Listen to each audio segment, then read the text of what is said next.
These portions of the Torah, we read so much about dreams. We read about Jacob's ladder. Jacob goes to sleep on the Mount Moriah, and he has a dream of the ladder going up and angels going up and down. And we learn about Joseph and his dreams, about the sheaves, the sons and the sun, the moon, and the stars bowing down to Joseph.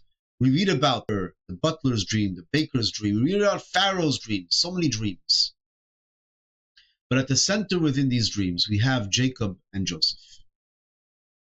Primarily Joseph, being the one who is able to give insight and interpretation and reveal the truth within dreams.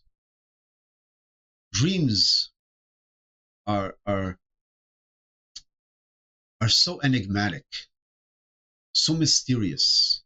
How was Joseph able to interpret these dreams? We find that Joseph, when he interprets the dreams of Pharaoh, and also when he interprets the dreams of the butler and the baker, he acknowledges that God has interpretations. He attributes the ability and the knack of interpreting dreams to God. But certainly, Joseph is involved in finding the insight to this. What's interesting is that both Jacob and Joseph represent exile. Both Jacob and Joseph are exiled from their home. Jacob ends up running away from Esau, and he spends 20 years with Laban, away from home. He's exiled. Joseph is sold. His brothers sell him into slavery, and he finds himself as a slave. Finds himself as a slave in Egypt. He's exiled. In Psalms, there's a psalm about the Babylonian exile on the rivers of Babylon. And there, King David expresses that on the rivers of Babylon, Hayinu kecholmim, we were like dreamers. What's a dream? A dream happens when we fall asleep. It's dark. We lose our consciousness. We're no longer in charge. We're not conscious. There is involuntary movements. We're asleep.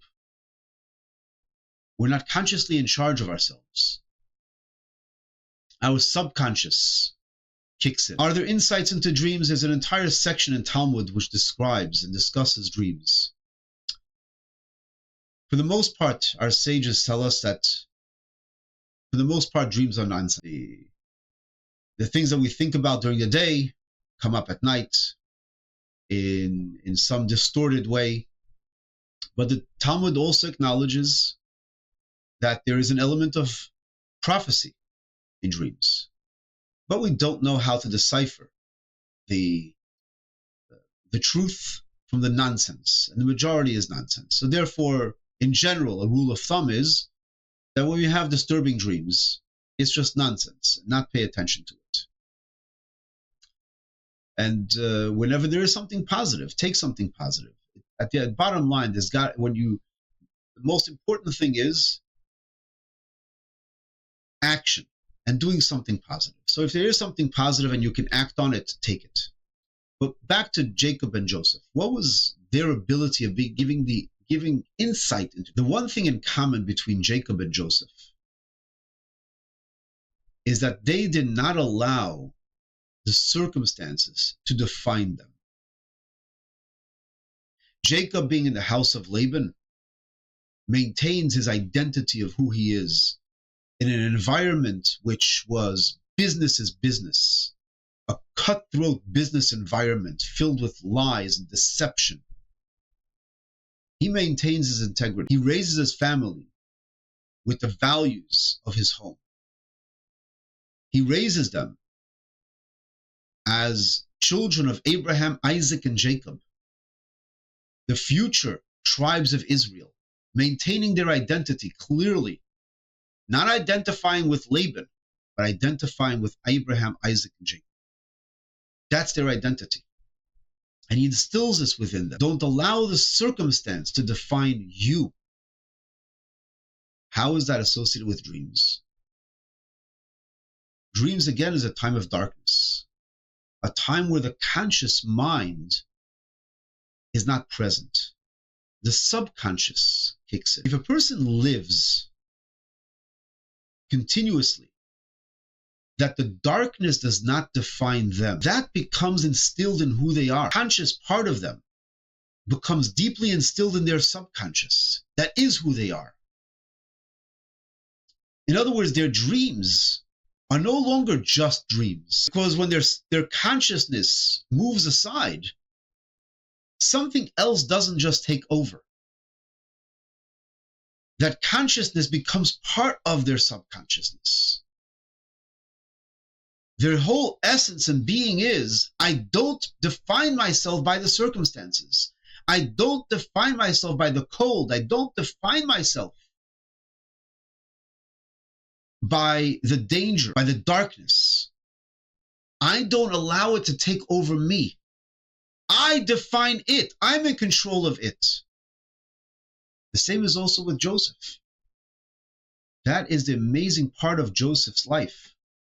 Wherever he finds himself, and especially at the very end with his encounter with the brothers, now as viceroy of Egypt, he shares with his brothers, you didn't sell me here. I was sent here.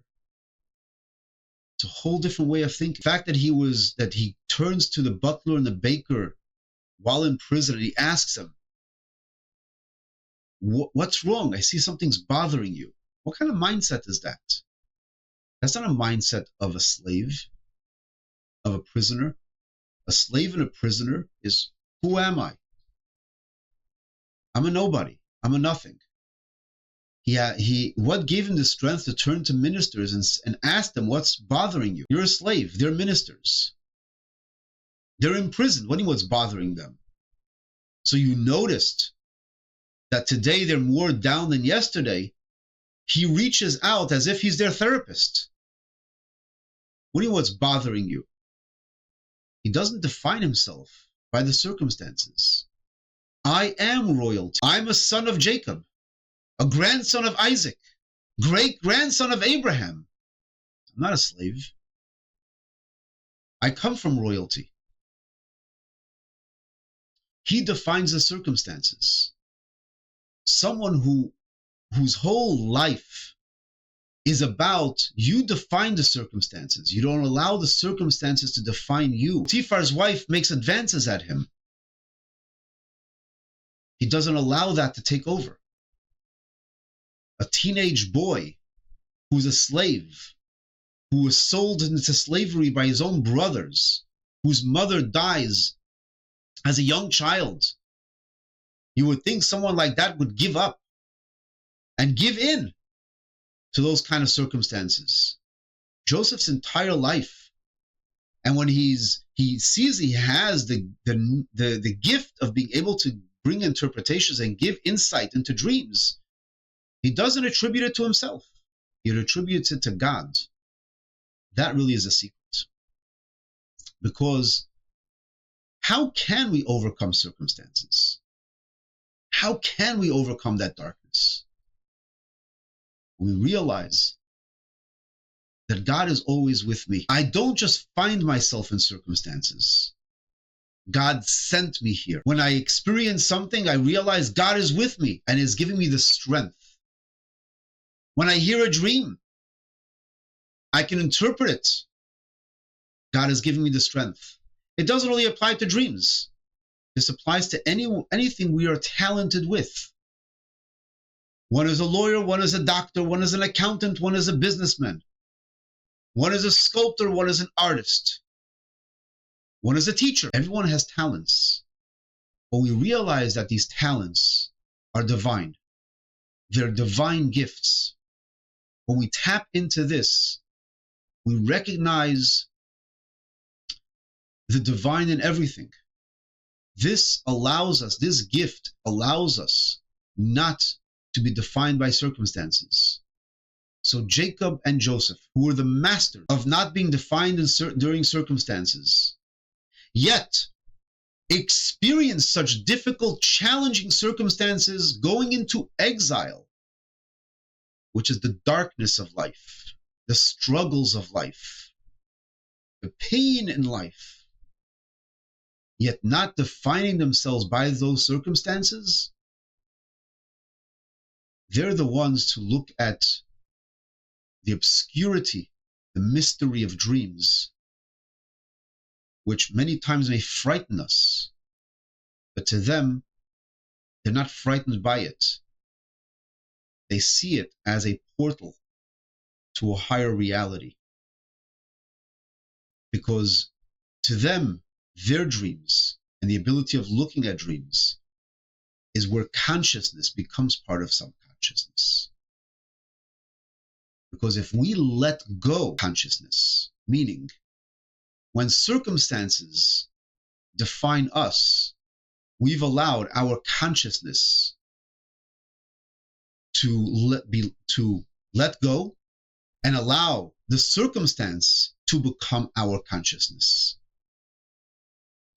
Jacob and Joseph, who were always in touch with God is with me, and I'm an ambassador of God, that allows us to not surrender to circumstances, to not surrender to darkness, not surrender where the subconscious takes over. To them, their subconscious that they were in touch with was a divine subconscious, a subconscious which was infused by the consciousness of the mind and divine thinking. So in a sense, we all have that ability. Whenever we realize and we use that muscle within us, not to give in to circumstances. And as we are celebrating now Hanukkah, this is the message of the lights of Hanukkah, that during darkness, don't allow the darkness to take over and define you. Light a light, kindle a flame. You are that flame. That flame is in you. Kindle that flame, and you will see the darkness will dissipate and continue lighting more and more until your entire menorah is filled with sweet dreams, good dreams. Let's get out of this horrible darkness and dream of Golus, of exile, and let the miracle lights of Hanukkah take over until all darkness is taken over by light. Happy Hanukkah.